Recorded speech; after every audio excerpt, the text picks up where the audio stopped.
Hey there, and thanks for joining us for this episode. We're really looking forward to sharing this part of a conversation that Brian had with Dan Haifley. Brian and Dan aren't going to agree on everything, but Dan gives a really reasonable approach to why he uses the King James Bible. And so we're circling back to that conversation. Now, this is only part of their conversation. We'll be releasing it in a series of episodes in coming weeks. However, if you want to go ahead and get early access to the full conversation and not have to wait for the next part, you can head over to briansams.com and sign up for early access to content there. It's completely free. Just give us your email and we will send you a link to the full conversation. So again, head over to briansams.com and access the full conversation today.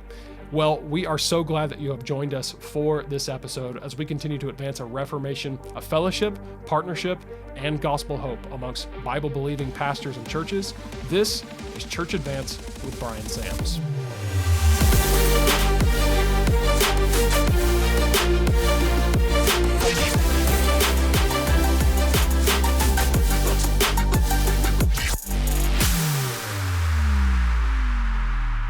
But your statement is anecdotal and not actually statistically correct. 55% of the people who read the KJV easily outnumber the 19% that read from the New International Version. Of people that read their Bibles every day, over 55% read from the King James Bible. 19% of the people that read their Bibles every day use the NIV. So, those are statistics put out by the Presbyterian churches of America. That wasn't a Baptist. Interesting. So yeah, that's interesting. Was that recent? Yes, it was. I've got that quote. It's David Murray from PCA. You can look it up. Yeah, I know David Murray. Yeah, that's great. That's great. It's great information. I guess I was thinking more in terms of like preachers using. I mean, if I were to take, there's 43,000 SBC churches, 13,000 independent Baptist churches, and not counting all the various strains of even Orthodox, Presbyterian, whatever. Let's say there's 75,000 evangelical. Go ahead. This is one of the things that has got me interested maybe in an updated King James Bible, really, because these people they don't have access to the King James, and they've been the beneficiaries, as it were, of a propaganda machine, which is money based. And there's been a lot of capital expended on, you got to take this new version. This is the best one. This is the updated one. And people take it without taking the time to go through it. See, I know for a fact that some of my interests in languages across, I know it's not shared by most preachers. Most preachers are interested in, we're going to reach people for Christ. And let's go base level. And I get that. I understand that. When the Spanish Bible issue started coming to fruition, my organization put together a Spanish octupla just so that Spanish-speaking people would have access to information they did not have access to. So we put 8 Spanish Bibles side by side from the Alba Bible, the 1400 Alba Bible, so that they could just look at it themselves and see the information. Not everyone likes to do that. I like to look at the details. And I know, so most preachers, they say, well, let me see what communicates the message the best. This does. Yeah. And I'm not worried about Isaiah 14 or how it's twisted here, because I can get what I want from this section, even if it's not in this section. And so, and I don't think most people have even thought through it, because when I sit down with people who come into my church, and honestly, I don't preach about King James all the time. I preach from it. I don't preach about it. But when my people come in to my church, and they start seeing that I don't use those versions for this reason, they'll all come to me. They bought the King James Bible, and I've had things like, "Wow, this is so much more powerful," and there's a lot of that. People coming off the street drink it up. They're interested in it, and so I've heard all the anecdotal stuff that people say, well, you can't reach whatever with the King James, but that's not been my experience.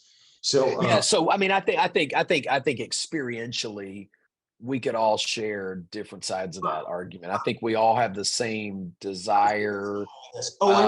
I knew where I was going with it. Hang on a second. So what caught my attention was, why doesn't the King James Bible, why hasn't there been an update? Why was there 4 updates? And we all King James guys used well, I shouldn't say all, most everyone uses a 1769 Cambridge edition, which differs from the Oxford edition about 16 places. Right. So if you have a Scofield Bible, you have an Oxford. If you have a Cambridge edition, which most of us think is probably the most accurate, they differ in 16 places. So my question is, why did there's about 138 substantial changes, I think, from the 1769, from the 1611 to the 1769, which we all use. But I thought, why did we stop updating, which was what the 1881 revision committee was supposed to do? And then I started looking at the history of America and I realized what had happened. 1769, 7 years later, after 1769, came the Revolutionary War. Now think about what changed in the English-speaking world in 1776, 7 years later, after 1769. America became the leader in the English language world, right? England lost its throne, basically. You know what I'm saying, in the world. Yeah. And so England this wasn't the George Washington edition, it was the King James edition, right? It was the King's English, it was the King's Bible. And so then we ended in, after the Revolutionary War, the Spanish-American War, America got caught up in its own, establishing its own position in the world. We have World War I, we have World War II, the Korean conflict, then we have all of the fights in the 1960s, we lost a president. And in the middle of all that, scholars are starting to say, hey, 1881 revision wasn't what we thought it was. R.A. Torrey, all of those guys used the RV. And all of a sudden, the 30s, we're starting to see, wait, something's wrong here. And then we turned our guns on the RV and said, that's junk, that's junk, that's junk. Don't do that, don't do that, don't do that. And lost the positive side of keeping a fresh version before our generation. We lost that because we went after the guys that had messed it up. And that okay, that's great. Okay, so I think that's super interesting, and I'll even buy it with no debate. But let me ask you this.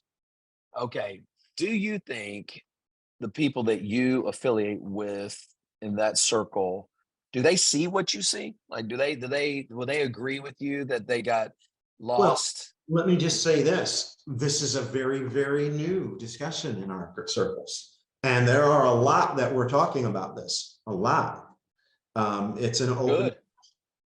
Good. So now, obviously, when you even say, I am interested in let's call it the 5th update, as you label it, that is not met with welcome arms by a significant number of people in that group, right?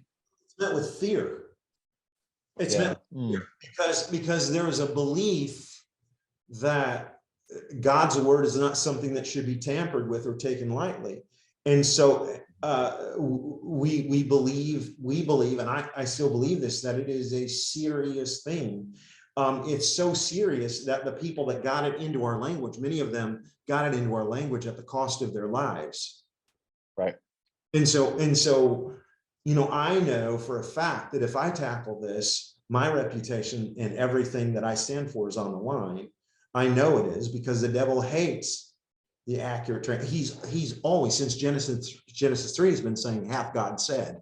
He's always called out on God's word. And if we bring something in this generation for the next generation to young people, I know it's going to cost me dearly. I understand that. And a lot of guys are afraid of that. They say, well, we've already got King James. Let's, you know how hard it is to publish it. You know how hard, I'm fully aware that if we put together, let me say it this way. Dr. Stringer said something recently, Dr. Phil Stringer, he said this, he said, the King James translators did not intend to make a beautiful translation. The beautiful translation was a byproduct of them trying to get it accurate. Mhm. I think if we brought an updated King James Bible to the table, that when scholars looked at it, if we did a good job with it, it would, in the next generation, stand out as the Bible to go to, like the King James has been for the last 400 years. I honestly believe that. Yeah, I mean, I think that's great. So this is another good question. This was part of your presentation this year.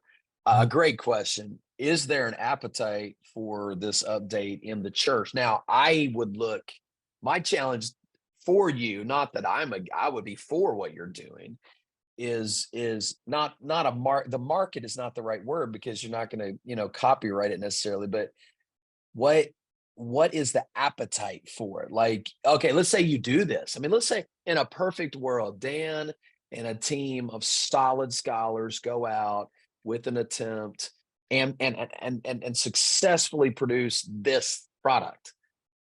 All right, who's going after? Because it seems to me like a large number of King James people are just out. They're gonna go further into their really narrow box and just continue to isolate themselves from the rest of people. But I'm within the group, because I'm not in the group. Within the group, would you say there's an appetite for it? Well, I'm beginning to see one. That's what I'm wondering. 20 years ago, I would say the answer to that is no. But this is 20 years. Since then, and I'm seeing it now, there is an appetite, and largely in these areas. There are people that have done the study on the critical text and have seen its problems. And I know you and I disagree on the critical text. Maybe, I don't know, maybe we really haven't talked about it. But I believe the critical text, it was a bad idea. It's a really bad idea. And anything based on the critical text, in my opinion, is a very bad idea. And there are a lot of people, scholars, young scholars, that have seen that and understand the problems and have dug into it and said, ooh, well, I don't want that.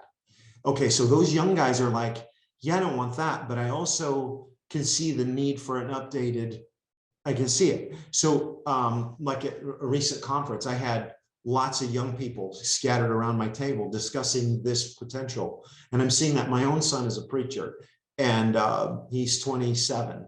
And his buddies, there's a stir about this conversation, and they're thinking. So I think guys that are interested in staying with the received text, what's been passed down to us accurately through multiple languages, not just English, multiple languages. There's an appetite for that. I'm going to say this. I don't want to speak for this guy, but I'm going to mention his name, Dr. Charles Keene, who started the Bearing Pressure Seed in Milford, Ohio. He and I've had this conversation, and his efforts are to get the Bible into other parts of the world. Okay, so he's interested in getting it, and there are some places where he's just publishing stuff that's available in some of these languages. And I said, well, aren't you worried about getting it correct and accurate? And he said to me, dirty water is better than no water at all. I disagree with that point. He and I've conversed about it. I think that if you've got dirty water, you need to filter it. So to get it, you know what I'm saying? You know, to use those pictures. But I think that his goal is to get the Bible into all these countries that don't have any word at all, none at all. Get it the best we can into their languages. So I would say that, I mean, now you're talking about one of the largest Bearing Precious Seed ministries, King James Version ministries in the world. They've printed millions of Bibles. So would he be interested? I don't know, but I will tell you this. I don't think he would be as opposed to it if it was a good job. I think it'd be surprising. Sure. There's other. So well, realistically, I mean, far more people in this world. I'm not asking you to name names, but realistically, in your mind, not just hopefully, but realistically, do you think that this current 1769 form of the King James is going to be the last accepted update until Jesus comes? Or do you actually think that there is a path forward for this? That's the question. And the question is, who's going to do it? The question is, if we say, if you and me sit here together with different views and thoughts, who are interested in this idea, if we sit together and we say, it's too hard, there's no way we can approach this subject, I'm not willing to sacrifice for the next generation, well, it will go on to another generation, and the 1611 will, or the 1769 will continue to be the standard, and that's fine. If it really, I think that's really up to us. I honestly believe that. I think it's really in our hands. And to the people that are listening to your podcast, I think that's really our decision. And I think that the Lord gives us in Matthew, he says this: if two agree on a thing on earth, it shall be done in heaven. And I think that if we get together and we agree together that this is something that would be valuable for the church going forward in another generation, I think we'll get God's stamp on it. In fact, I'll be honest with you, even though I think the ESV, I'm gonna really go out on a limb here for my KJV brethren, but even if the ESV is as inaccurate as it is, if you agree in your church that this is what we're going to use, I think God can still use it. Now, Absolutely. I think that God used Balaam's ass, and I don't want to get my theology from an ass, but you know. That's a great one. That's a great one. I love it. I with you on that. And I know, again, we don't have to hammer out my ideas here because I've pretty much stated them, but I think, I just, there are just too many guys that I know, solid, faithful, biblical, expositional preachers, evangelistic, love Jesus, heart, soul, and mind. And I just can't go there to think that they are somehow 100%. these guys that God's not using. I can't, I just don't buy it. But I am also for the numerous amount of friends that I have who are deeply involved in the King James only world. And the only possible path forward for them to have an updated translation is this path that you are talking about. And I know it's not going to be accepted by some. My prayer is that it would be accepted by enough to provide a Bible for people like your son to be able to use freely without getting completely cut off by everybody that he loves. Where you and I disagree is that you feel like, and I think this is where Barber was too, you feel like this is a niche area. So when the King James 1611 came out, there were multiple English translations. All of them were good. And the King James translator said, we're not trying to redo it. We're trying to make something that was already good better. Okay. So, and what happened was their job, what they completed, what they finished was so good that nobody used, the Bishop's Bible, the Rogers Bible, Tyndale's even fell out of use because the King James rose to the top as being the standard. Since 1881, there's been a propaganda game going on that has tried to sideline the King James. While it has tried, still 55% of all the people that read their Bible every day read the King James. It is still the world standard bestseller in the world. No matter what anybody says, you look at the statistics, that's a fact. So my thought is, if we do this right, accurately, in the next generation, it's not going to sell books for us. It's not going to sell podcasts, and we're not going to make money on it. We're going to probably cost our fortunes. Anything, I don't have a fortune, but it's going to cost everything we got. And it's only for the next generation. And if it is what I think it could be, it will become the standard, and everyone will reject those other things. That's my belief. Well, Dan, it's admirable, man. Honestly, you're one of the only guys I know in that world that is willing to even open up the can of discussion. I've had a few private conversations with, in fact, I won't say a name, but just last week, I had a 1-hour phone call with a very high profile leader in the independent Baptist movement that, the essential statement was, look, Brian, that's just not a battle I'm going to fight. I'm this amount of age. It's just not going to happen. And while I understand that, I understand there's a place to just dig in and say, here I stand, my conscience is bound. I was in my late 30s when I started down this journey. I was in my early 40s when I made the change. I've got a whole, presumably by God's grace, an entire life yet to live. and flesh out this thing. But many men that are in their 60s or whatever, they don't. And I understand what they're feeling. So I say to you, I admire just the willingness to talk about it. And my prayer for you is that God would give you Godspeed toward it, that there would be a group of people that would be willing to do this and whatever barriers needed to happen. And I want to challenge our listeners. If you're out there and you're a scholar and you are into this, and I know a few guys I could name that are King James nature, if you will, and they are also scholars. And I know a couple of them that are even currently interested in working on projects, that you guys would collaborate and get to a solution that would be acceptable, or I should say reasonable. That's the word that we're going for. And Dan, I want to tell you personally, I think you're reasonable. I don't think this is crazy. I think that guys are going to listen to this and they're going to understand.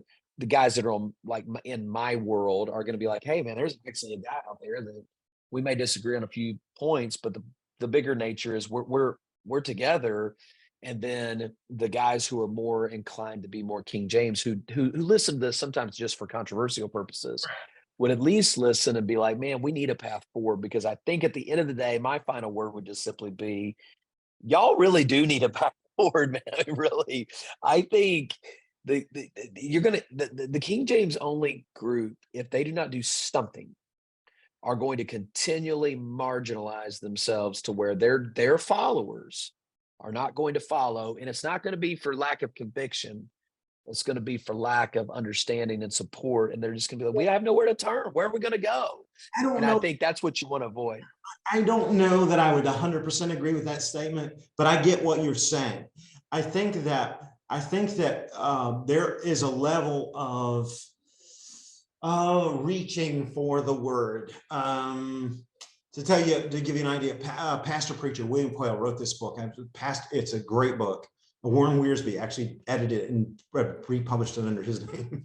But the pastor preacher, he said in his book, he said, every Sunday morning, he said, don't become the preacher that comes and tries to walk amongst the people and bring all the social current stuff. He said, when you step into the pulpit, he said, your job is to bring them into the heavenlies, to bring them up, not to bring. But I think in the context of the King James Bible, that's something we're forgetting a little bit. Is we like to dig in the Greek and the Hebrew. Well, you can dig in the King James Bible too, and you can find several of the layers that made it through the translation process that just aren't there in some of the new Bibles. Some of those layers are not. I'm with you. I think the lofty language is admirable. I really do. And there have been Bibles that I've read. I actually have recently listened through in part the New Living Translation, and I don't like it for a couple of reasons. And part of it's just, it's casual and it does things that are obviously not reflective of the text. And again, can I listen to it just for personal devotional reading? Of course I can, but I'm not going to advocate it for, a translation for use. And I think a lot of guys are like me. I mean, we are conservative. We do believe in formal equivalence. We believe in literal, translation work. But Dan, I think what we've done here is at least started the conversation that is about reasonableness. I mean, that's what this is all about. And I hope that you guys get it. And Dan, I'm going to give you the final word. I gotta bail out of here, but I want to give you any final word of encouragement you want to give to a predominantly young audience that, for the most part, is reconsidering, church practices and certain things as they move forward. About the Word of God, I would say the Word of God is sharp and powerful. It's sharper than any two-edged sword. And use the Word of God. Use it. Use it accurately. Be careful where there are mistakes in translation. Watch the mistakes in translation. There are some. Do the study. I would say John Wesley said this. He bemoaned the fact in his day that the preachers only knew Greek, Hebrew, and Latin. That's all they knew. And he said, and I think in our day and age, you need to dig into these languages. You really need to do this. My grandfather was Adam Clark, 4 generations back, Clark Commentaries. He was my grandfather. Really? Yeah, and so he sold, and he took a month's wages to buy a dictionary in the Coptic language, and actually was consulted on the Rosetta Stone, because he was the only one that in England at the time that knew as much of the Coptic language. And I would say to you, that was the pastors of the last generation. The pastors of this generation are not academic, and John Wesley saw it slipping away. And I would say to you, your job is to get in the Bible and find out what it really says. The Jewish rabbis would take one verse and they would figure out how many different things they could learn from that one verse. And I think we've gotten away from some of that. What is this saying? You know, we're going to topical stuff. We're going to self-help things, and and our religion is becoming more self-centered than it is God-centered. I've said from my pulpit, Absolutely.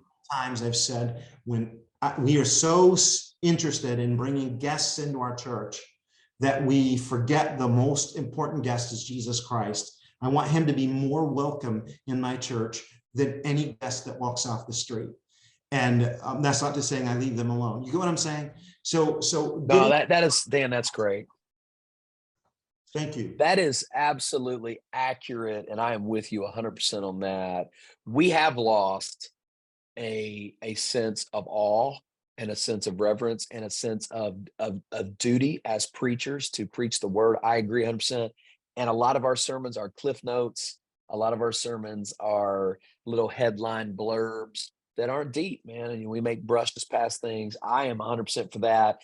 I believe you can do that without necessarily an ancient translation. However, I agree that the loftiness of ministry needs to be returned, and the seriousness and sobriety should be there. And I think a lot of times, I think you're right. I think guys that are seeking after the modern things have lost that, and that's a shame. And I think there's a way for us to come together and see it without isolation. But I think a new Bible can help in all these areas. Well, Dan, thanks for your time, man. I know we could talk for several hours, and maybe we just need to do a follow-up. I don't have several hours today, but I really appreciate you, man. And I hope we can connect on a few other projects. Well, thanks for reaching out to me. God bless you. It's been an honor to be with you. Thanks again for joining us for this episode. And remember, we'd really love it if you could leave us a 5-star review and share this podcast with other pastors and church leaders that you may know that really help spread the word about the podcast. The Church Advance podcast is hosted by Brian Sams. It's produced by myself, Luke Clayton, and my team at mustincrease.com.